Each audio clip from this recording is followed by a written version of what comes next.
오늘 우리에게 주시는 하나님의 말씀은 고린도전서 11장 1절에서 2절 말씀, 고린도전서 11장 1절에서 2절 말씀입니다.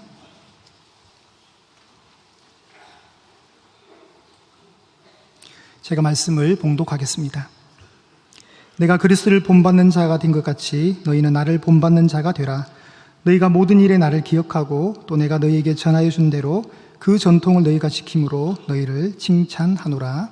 아멘.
오늘은 어버이 주일입니다.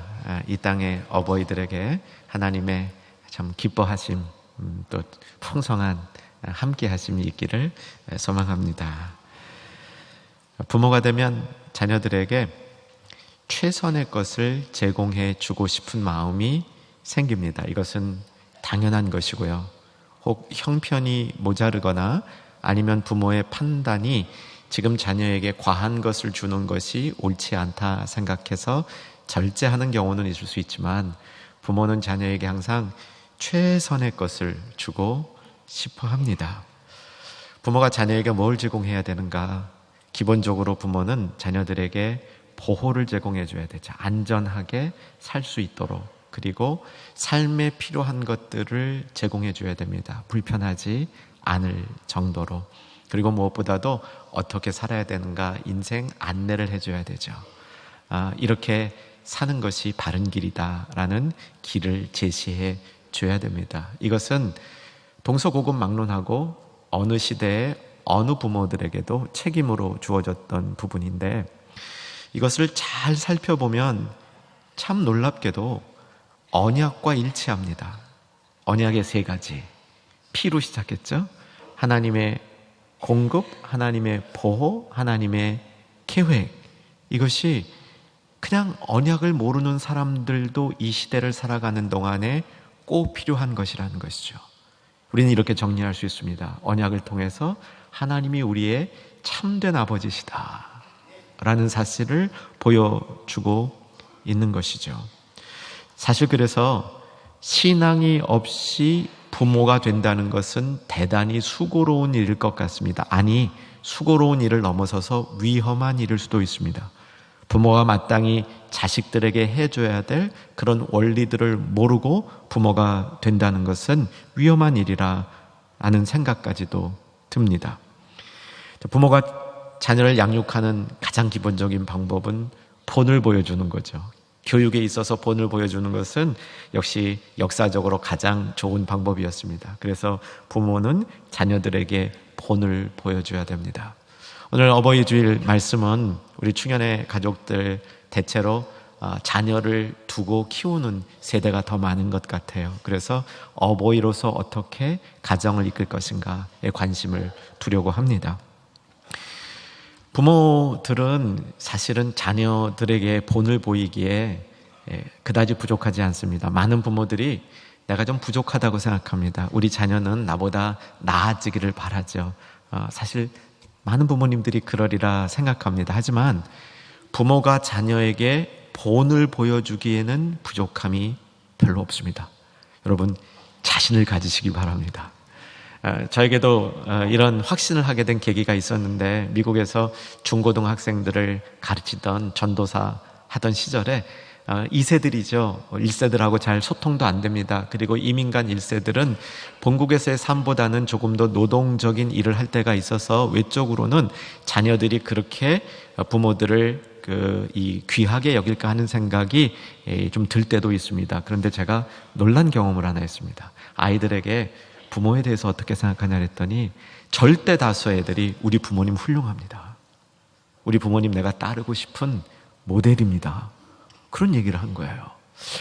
그래서 이 신앙을 가진 부모님들이 자녀들에게 줄 수 있는 영향력이라는 것은 본인들이 생각하는 것보다 훨씬 크다라는 결론을 내렸습니다. 오늘 예배드리는 모든 충현의 가족들, 특별히 어버이 되신 여러분들, 이런 마음 가지시기 바랍니다. 내가 자녀들을 양육하기에 부족하지 않다. 왜냐하면 내가 믿는 하나님이 계시기 때문에, 하나님의 약속이 있기 때문에 내가 그것으로 자녀들을 가르치기에 충분한 이 영적인 능력이 된다 여기시기 바랍니다. 전에 어떤 어머니 소개를 제가 해드린 적이 있었습니다. 이 어머니는 몸이 너무 약해서 자녀에게 해줄 것이 없었습니다. 가장 어머니가 아이들 자랄 때 기본적으로 해주는 게 뭐냐면 도시락 싸주는 거였는데, 이 어머니는 몸이 약해서 도시락도 다른 사람의 손을 빌어서 싸줘야 하는 형편이었는데, 이 어머니가 딱 생각해낸 게 있습니다. 도시락 속에 자녀에게 주는 쪽지를 매일 써서 보낸 거죠. 육적인 양식은 내가 주지 못하지만 영적인 양식은 주겠다. 이 어머니의 쪽지를 받고 정말 잘 큰 신앙의 아들 제가 만난 적이 있습니다. 우리는 자녀에게 영향을 줄 수 있는 여러 가지 일들을 할 수 있다는 사실이죠. 자, 사도 바울 말씀으로 돌아가 봅니다. 사도 바울은요, 담대해요. 어떻게 보면 지나치게 담대해요. 어떻게 저럴 수 있을까? 오늘 본문 1절 말씀을 다시 한번 보시면 내가 그리스도를 본받은 자 된 것 같이, 요지가 뭐냐면 너희는 나를 본받으라, 이렇게 얘기를 합니다. 너희는 나를 본받으라. 여러분, 말할 수 있는 자신이 있으십니까? 있으시기를 기대합니다. 여기 가운데는 자녀가 없는 우리 충현의 가족들도 있는데, 앞으로 여러분의 가족 가운데 여러분의 자녀를 향하여 너희는 나를 본받으라, 이렇게 말할 수 있다는 사실입니다. 여러분, 믿기지 않더라도 한번 바울의 담대함을 닮아서 따라 한번 해보시기 바랍니다. 여러분, 자녀 있다고 가정하시고요, 손주 있다고 가정하시고, 옆에 있다고 가정하시고요, 한번 자신 있게 얘기하시기 바랍니다. 너희는 나를 본받으라. 네, 본받을 게 우리 안에 있습니다. 바울의 얘기를 잘 보면 바울은 사실은 그냥 자신의 모든 것을 1부터 100까지 그대로 카피하라 라는 뜻은 아니고, 여기 중요한 부분이죠. 내가 그리스도를 본받는 것처럼, 내가 예수님을 본받아 살아가려고 노력하는 것처럼 너희도 이 부분은 놓치지 말고 나를 본받으라. 여러분, 이 정도의 신앙 우리가 도전해 볼 만하지 않나요? 너희들 나를 한번 본받으라. 내가 이렇게 열심히, 나는 다른 면에서 모르지만 주님을 본받아 살아가는 그 일에 있어서는 나의 열심은 순결한 것이다, 이런 선포가 되는 것이죠. 자, 바울이 이런 가르침의 핵심에는 예수님의 가르침이 있다는 것 우리가 알고 있습니다. 예수님은 제자들을 향하여 뭐라고 말씀하셨습니까? 너희는 나를 따르라, 나를 좇으라, follow me, 나를 따르라 라고 말씀하죠. 예수님이 나를 따르라 하는 이야기는 다양한 각도로 다양한 모습으로 제자들에게 영향을 주어서 제자들이 예수님을 여러 가지 모습으로 따랐습니다. 특별히 사도들은 예수님이 나를 따르라고 하신 말씀을 자기 나름대로 적용하였는데, 베드로는 이렇게 적용합니다.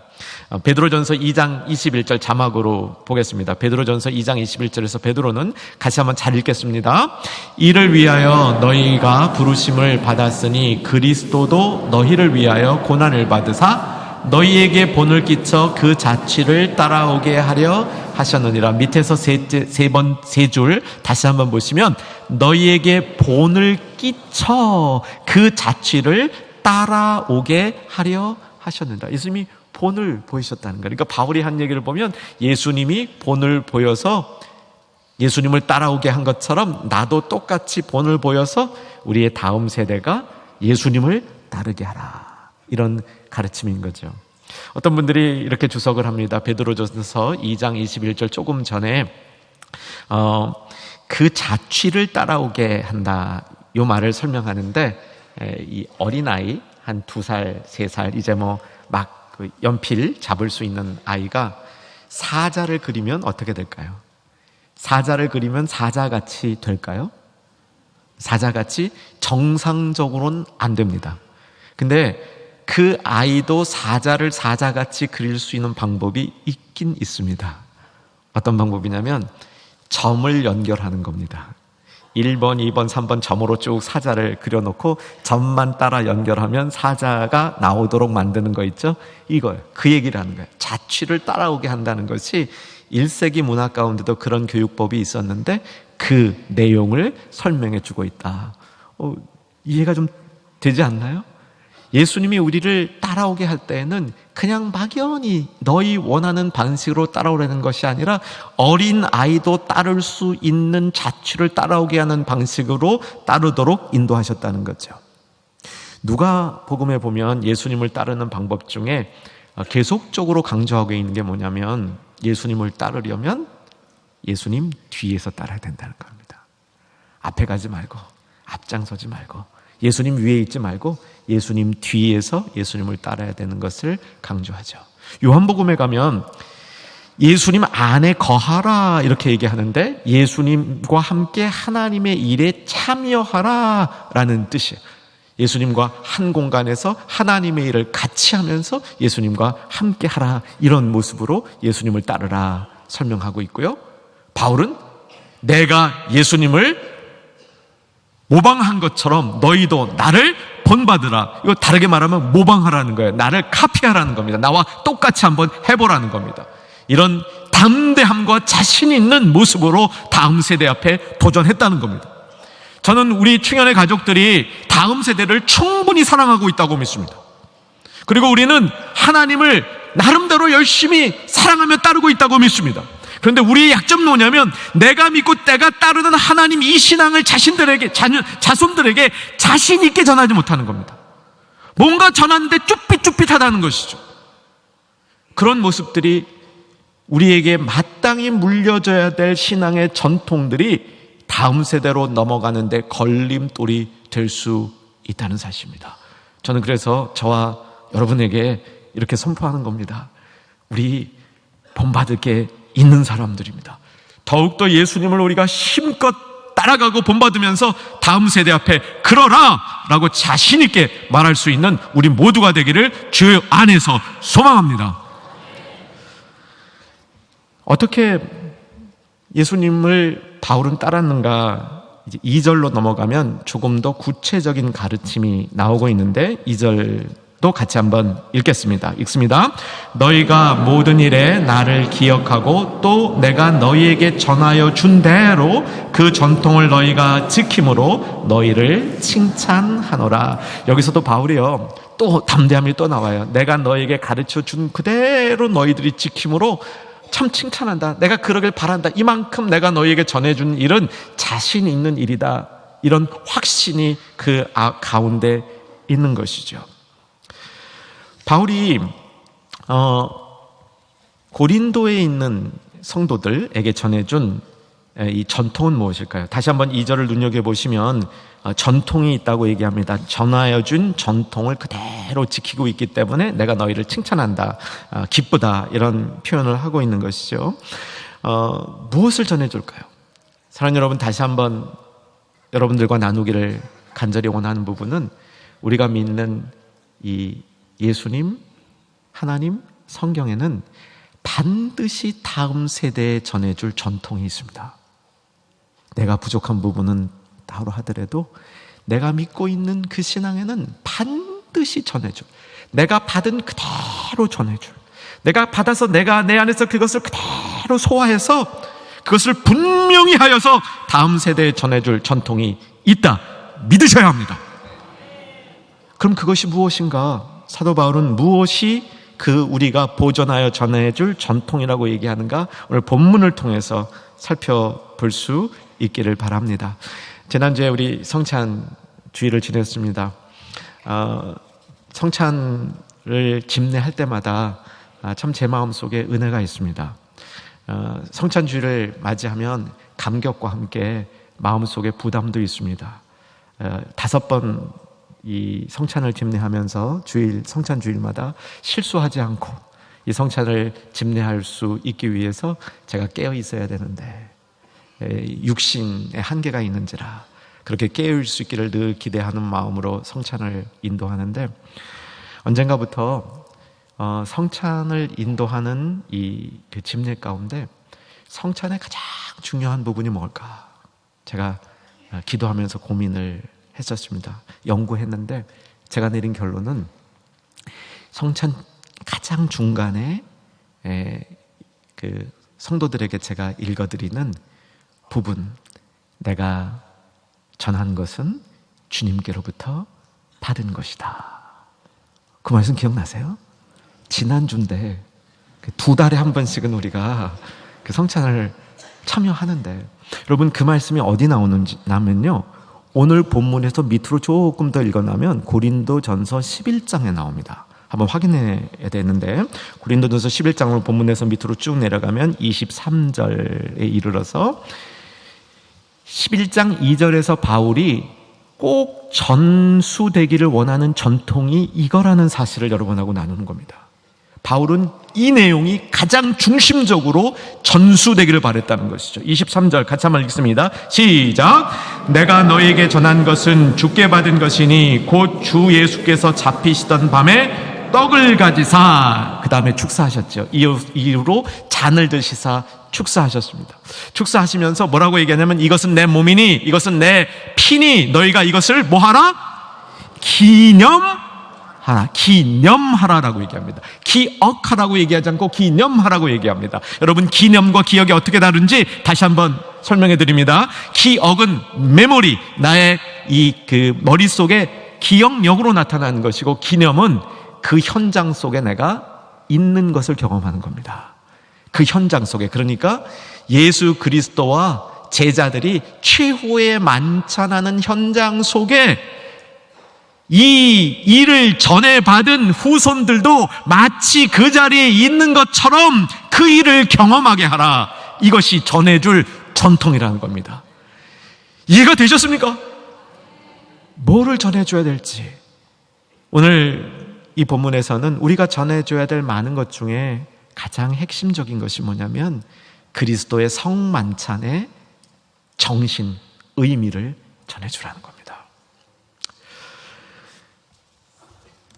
예수님이 그날 마지막 날에 성만찬을 자녀들하고 하면서 이 제자들하고 하면서 이 자리에 너희들이 있는 것을 기억하고 그 다음에 이것을 물려받아서 그 얘기를 듣는 너희 자손들도 비록 다른 현장, 다른 물리적인 자리에 있지만 마치 다락방에 있는 것처럼 그 일을 경험할 수 있는 전통을 전수하라. 그 말 속에 우리가 잘 알고 있는 대로 자기를 내어주신 예수 그리스도의 사랑을 전파하라. 이런 의미가 담겨 있는 거죠. 저는 성찬 예식을 인도하면서 전에는 보통 하는 방법대로 이 고린도전서 11장의 말씀을 떡을 나누기 전에 반절 읽고 그 다음에 잔을 나누기 전에 반절 읽고 그렇게 성찬을 인도했는데 어느 날 저의 마음속에 이 말씀은 분리해서 읽어서는 안 될 말씀이다 라는 깨달음을 갖게 됩니다. 그래서 이 말씀을 성찬의 가장 중심에 두고 있는데, 사랑하는 여러분, 다음 세대에 나를 본받으라 선포하셨죠? 뭘 본받게 하겠습니까? 성찬에 참여하는 그 모습을 본받게 하라. 성찬에 담겨있는 그 의미를 붙들고 사는 그 삶을 본받게 하라. 예수 그리스도가 자기를 내어주셔서 우리를 사랑하사 독생자를 내어주시는 하나님의 사랑과 예수 그리스도의 자기 희생의 그 모습을 다음 세대에 반드시 내가 전해준 그대로 전파하라. 이 사명이 자녀들 가운데 있는 거죠. 저는 이런 꿈도 꿔봅니다. 충현교회 성찬 예식 드릴 때에는 가족끼리 같이 한번 앉아서 성찬을 나누면 어떻겠나. 자식들 또 손주들도 성찬에 참여할 수 있는 그런 이 위치에 있다면 같이 참여하는 것도 참 좋겠다라는 꿈도 꾸어보게 됩니다. 사랑하는 여러분, 우리가 받은 전통은요, 이 충영교회 설립될 때 그 시점에서 생긴 전통이 아닙니다. 우리가 받고 전해야 될 전통은 훨씬 이전이죠. 예수님께로 올라가는 겁니다. 그리고 예수님께로 올라가는 뿐에 거기서 끝나는 게 아니라 하나님 아버지께로 올라가는 겁니다. 누가복음에 보면 예수님의 족보가 나오는데 한번 그 부분 제가 빨리 찾을 수 있으면 찾으시고요. 아닌 분들은 귀만 빌려주십시오. 92쪽, 93쪽, 누가복음 3장 23절인데 예수님의 족보를 얘기하면서 누가가 이렇게 기록을 합니다. 예수께서 가르침을 시작하실 때에 30세쯤 되시니라. 예수님이 공생이 시작할 때 30세 되었다는 얘기는 이 자리에 나옵니다. 30세쯤 되었더라. 말씀하신 다음에 사람들이 아는 대로 다 알듯이 예수님은 요셉의 아들이니 하면서 요셉으로부터 거꾸로 조상을 찾아 올라가는데 맨 마지막에 38절에 가보면 그 위에 올라가니까 그 위에는 에노스요, 그 위는 셋이요, 그 위는 아담이요, 그 위는 하나님이시라. 그러니까 우리가 받은 전통은 예수님께를 통해서 절정에 이르는데 그 근원은 하나님 아버지까지 올라간다는 겁니다. 그런 전통을 다음 세대에 전해 주어야 한다는 것이죠. 자, 어떻게 전할 수 있을까요? 우리는 삶으로, 모범으로 예수님을 자녀들에게 전해야 됩니다. 너무나 지극히 맞는 것입니다. 그런데 성경이 말하는 것은 자녀에게 전하는 데 있어서 영향력이 있어야 됩니다. 임팩트가 있어야 됩니다. 때로는 충격적이어야 됩니다. 이런 것들을 자녀에게 늘 전할 수 없죠. 여러분, 자녀에게 매일 충격 주면 안 됩니다. 매일 충격 주면요, 지나면 충격도 안 받아요. 늘 그런 줄 알아요. 그런데 일생에 한두 번은 자녀들에게 충격을 줄 수 있는 이런 임팩트, 전함이 있어야 됩니다. 그것은 우리의 삶 속에 중요한 부분을 차지할 때 가능하다는 겁니다. 다시 한번 오늘 본문을 눈여겨보시면 2절에 너희가 모든 일에 나를 기억하고 또 내가 너희에게 전하여 준 대로 그 전통을 너희가 지킴으로, 이렇게 지킨다 되어 있는데요. 이 지킨다는 말 속에 외적인 행위로만 지키는 것이 아니라 그것이 자녀들 속에, 기억 속에 남아있도록 해준다. 이게 임팩트입니다. 그들 기억 속에 남게 해준 거예요. 때로는 계속 반복해서, 지겹도록 반복해서, 이제 어머니 그만하세요, 아버지 그만하세요, 그런 자녀들 있잖아요. 저도 그런 경험이 있거든요. 이제 좀 그만하세요. 근데요, 돌아가시고 나니까 그게 제일 기억나요. 그 지겹도록 한 얘기가 제일 기억에 남는 얘기가 되더라고요. 어떤 방법을 쓰든지 간에 본문이 바울이 가르쳐주는, 본문에서 바울이 가르쳐주는 것은 기억에 남도록, 임팩트가 되도록 자녀들에게 가르쳐야 함을 보여주고 있는 것이죠. 저는 지난 주간에 선교 모임에 다녀왔습니다. 거기에 이 주동자는 루이스 부시라는 분인데, 이 시대의 선교 전략가 중에는 가장 탁월하신 분 혹은 그분들 중에 하나입니다. 1989년에 마닐라에서 열렸던 로잔이라는 전 세계 컨퍼런스에서 이분이 1040 윈도우, 1040 창이라는 선교 이론을 발표하고 그 다음에 이것이 전 세계적으로 받아들인 이론이 됐고요. 지금 여러분 들으시면 그게 무슨 얘기인지 우리도 익숙한 이론입니다. 지도 하나 보여드릴게요. 이분이 그때 제시한 건데, 이 시대에 남아있는 전도, 선교의 대상이 되는 국가들은 아프리카와 아시아를 중심으로 놓고 볼 때 북위 10도에서 40도 사이에 들어가는 나라들이라는 겁니다. 우리나라도 거기 들어있습니까? 안 들어있습니까? 들어있죠. 우리는 북위 38도, 그러니까 우리나라도 들어있는 겁니다. 1990년대부터 이 지역에 집중적으로 선교를 해야 된다는 이론을 발표해서 그것이 지금 선교 단체나 학계에서는 거의 교과서처럼 받아들이는 이론인데, 이 이론을 만들어낸 분입니다. 루이스 부시. 제가 뵙고 언제 저희 교회 한번 꼭 와주세요 그랬더니 그분이 그러시더라고요. 1995년에 다녀갔습니다. 그런데 불러주시면 또 가겠습니다, 이런 말을 하시더라고요. 벌써 다녀가셨대요. 우리 교회를 기억을 하시더라고요. 근데 이분들이 이 시대에 이제 80이 되신 분들인데, 이분들이 이 시대에 해야 될 일을 어떻게 정의하냐면, 핍박받는 민족과 교회를 위해서 힘쓸 때다라는 이제 선교적 초점을 서로 이렇게 만들어 가고 있습니다. 그래서 핍박을 받는 교회와 민족이 이 시대 어디냐?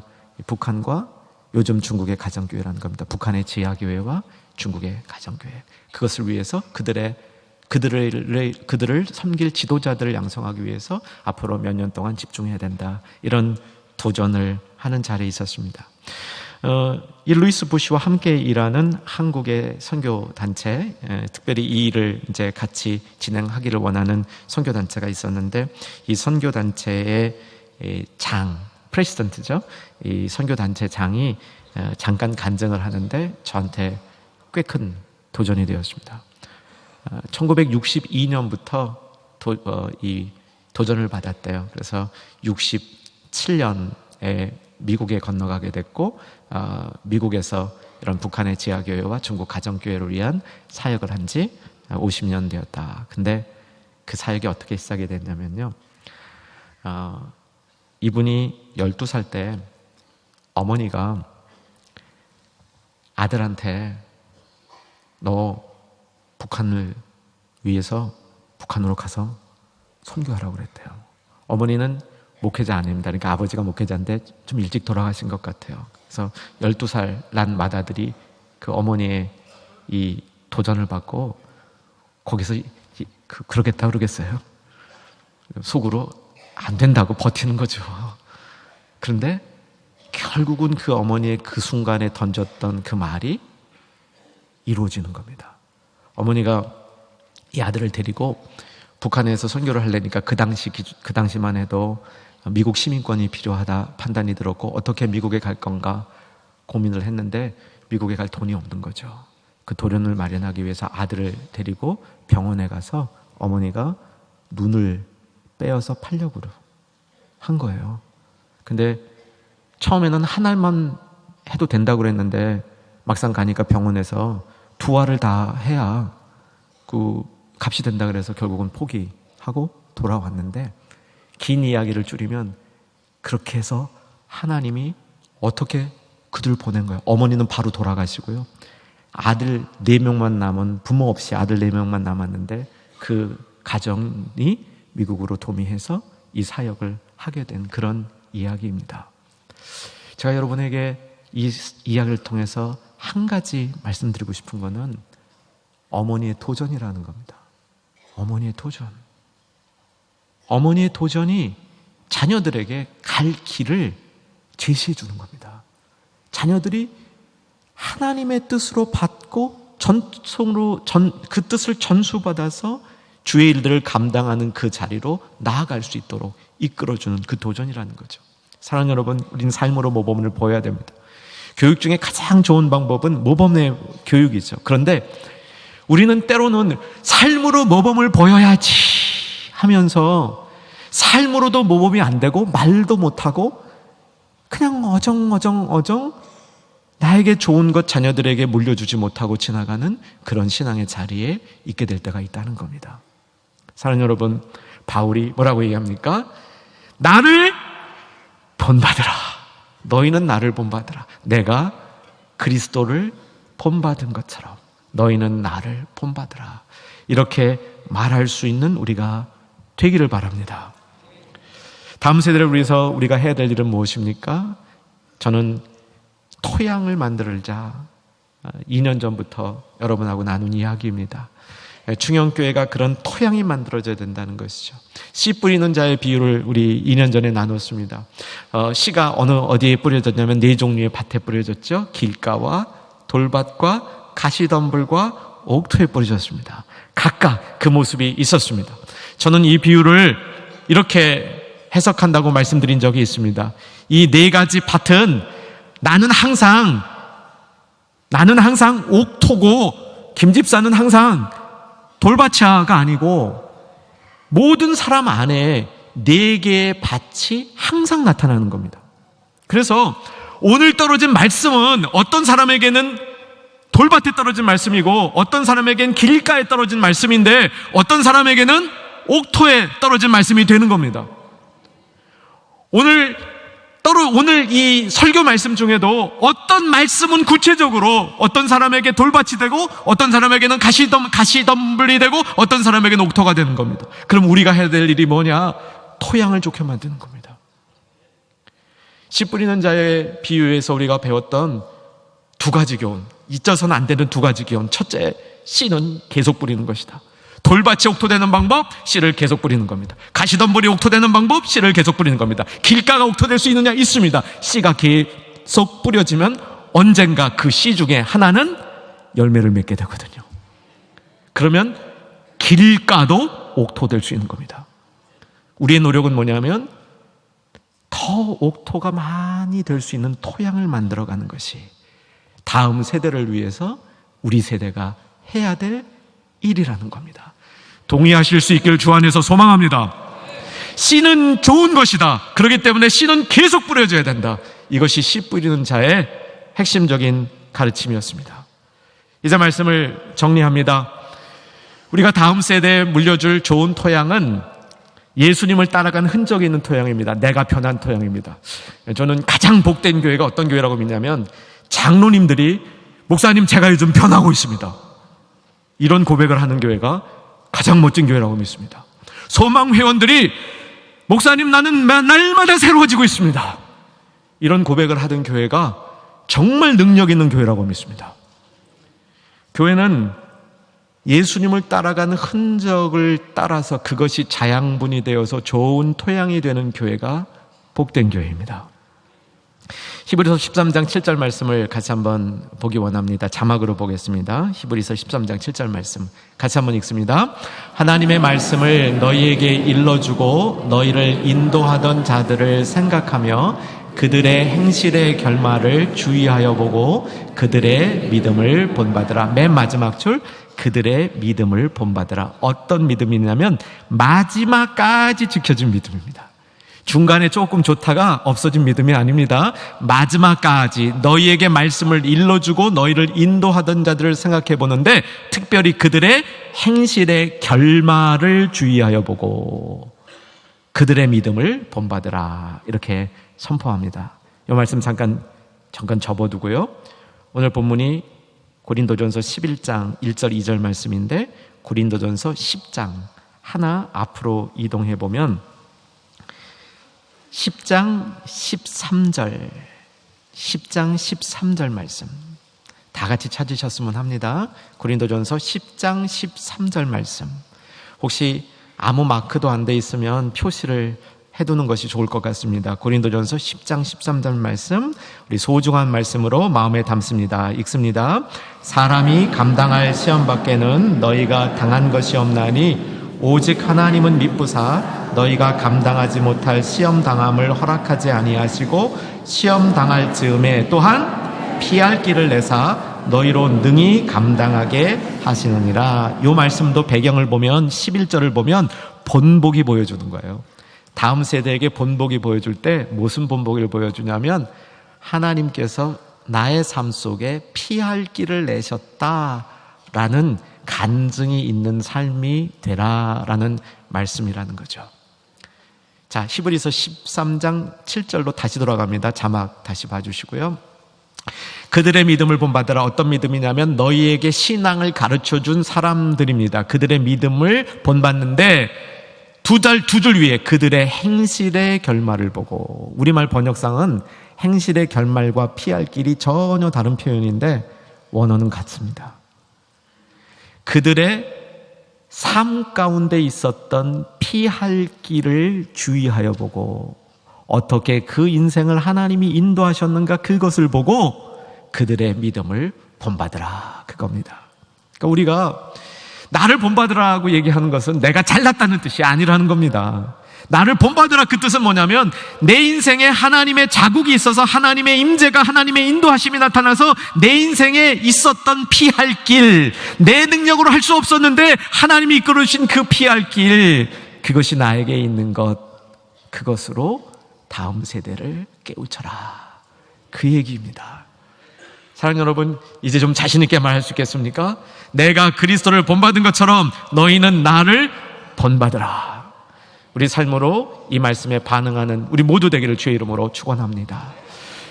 구주 예수 그리스도의 은혜와 하나님 아버지의 크신 사랑과 성령님의 내주교통 위로 충만케 하심이 다음 세대를 향하여 내가 그리스도를 본받은 것처럼 너희도 나를 본받으라 이런 신앙을 전수하기로 소망한 주의 백성들 위해 이제로부터 영원토록 함께 있을지어다.